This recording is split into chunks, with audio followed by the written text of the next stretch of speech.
কুতুব মিনার ভারতের দিল্লিতে অবস্থিত একটি ঐতিহাসিক স্তম্ভ। এটি বিশ্বের সর্বোচ্চ ইট নির্মিত মিনার। উচ্চতা প্রায় ৭১.২৪ মিটার।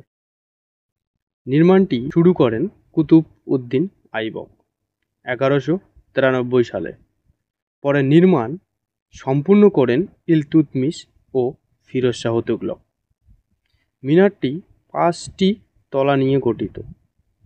প্রথম ৩টি তলা লাল বেলে পাথরে, উপরের ২ তলা সাদা মার্বেলে।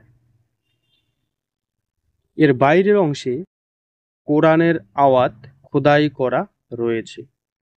মিনারটি মুসলিম এবং হিন্দু স্থাপত্য শৈলীর সংমিশ্রণ।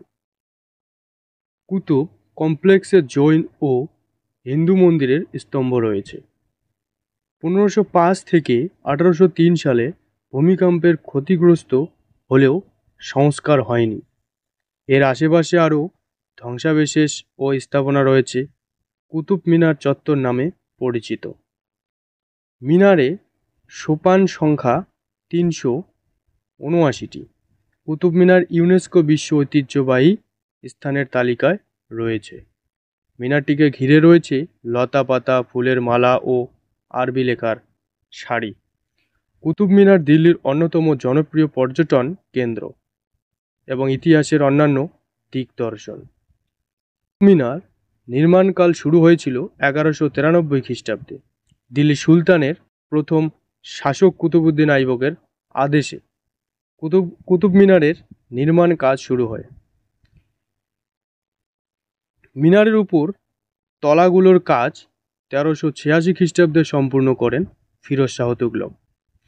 প্রথম পর্যায়ে কুতুবউদ্দিন আইবক, তারপর তার দামাত ইলতুৎমিশ এবং পরবর্তীতে ফিরোজ শাহ তুগলক মিনারটি সম্পূর্ণ করেন।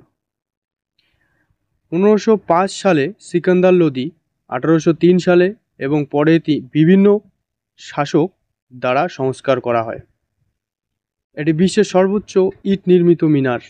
উচ্চতা ৭১.২৪ মিটার। ১৯৮১ সালে কুতুব মিনারের দরজা চিরতরে বন্ধ করে দেওয়া হয়। তার আগে ভিতরে প্রবেশ করা যেত, কিন্তু এখন নিরাপত্তার কারণে প্রবেশ নিষিদ্ধ। মিনারে রাতে কান্নার মতো আওয়াজ শোনা যায় বলে বিখ্যাত কিছু লোকের মনে হয়, যা নিয়ে বিভিন্ন রহস্য ও কল্পকাহিনী আছে। মিনারের কাছাকাছি বিমান ও হেলিকপ্টারের ওঠে না বলে স্থানীয় বিশ্বাস। মিনারের নিচে অবস্থিত লোহার স্তম্ভটি আজও মরিচা ধরে না।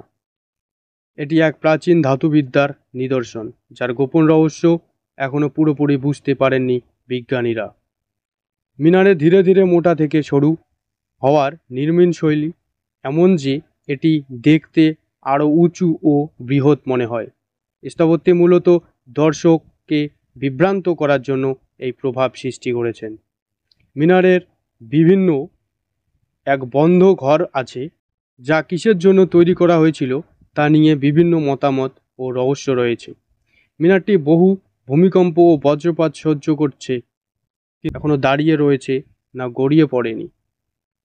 একই সময়ে একটি প্রকৃতি স্থাপিত বিস্ময় ও রহস্য।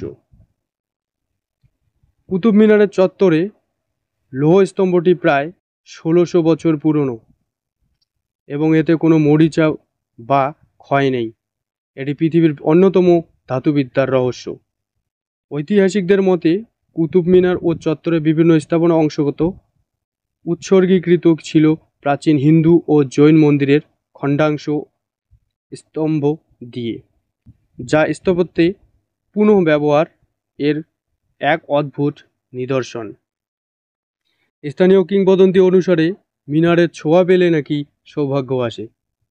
এর ফলে বহু দর্শনেই এর গায়ে হাত রাখেন। প্রাচীনকালে কুতুব মিনারের মাথায় উঠে আকাশে পাখির ছোঁয়া প্রতিযোগিতা চলত বলে কিছু ঐতিহাসিক অনুগল্প প্রচলিত আছে। মিনারের চত্বরে কিছু স্থানে গোপন সুড়ঙ্গ বা ভূগর্ভ কুঠুরি রয়েছে বলে দীর্ঘদিন ধরে নানা কথা প্রচলিত রয়েছে, যদি বাস্তবে এসবের কোনো বৈজ্ঞানিক প্রমাণ নেই। মিনারটি রাত্রে অসাধারণ আলোয় সজ্জিত। অনেকে বলে রাতের অন্ধকারে মিনারের ছায়া নানা রকম অলৌকিক ছায়া দেখা যায়। মিনারটি সঠিকভাবে কোনো একদিক থেকে দেখলে সামান্য বাঁকা বলে মনে হয়, তবে এটি নির্মাণ শৈলীর কৌশলেই এমনই ছিল। কুতুব মিনার নির্মাণের সময় বিভিন্ন স্থানীয় মন্দিরের স্তম্ভ ও পাথর ব্যবহার করা হয়েছে, যা সাম্রাজ্যের ঐতিহাসিক বিভিন্ন দিক তুলে ধরে। ভিডিওটি এই পর্যন্তই। ভালো লাগলে লাইক করবেন, শেয়ার করবেন। এই ভিডিওটি প্রথম পর্ব। যদি দ্বিতীয় পর্বে কেউ আগ্রহী হয়ে থাকেন তাহলে কমেন্টে জানাবেন, তাহলে দ্বিতীয় পর্ব নিয়ে আসবো খুব শীঘ্রই। ধন্যবাদ।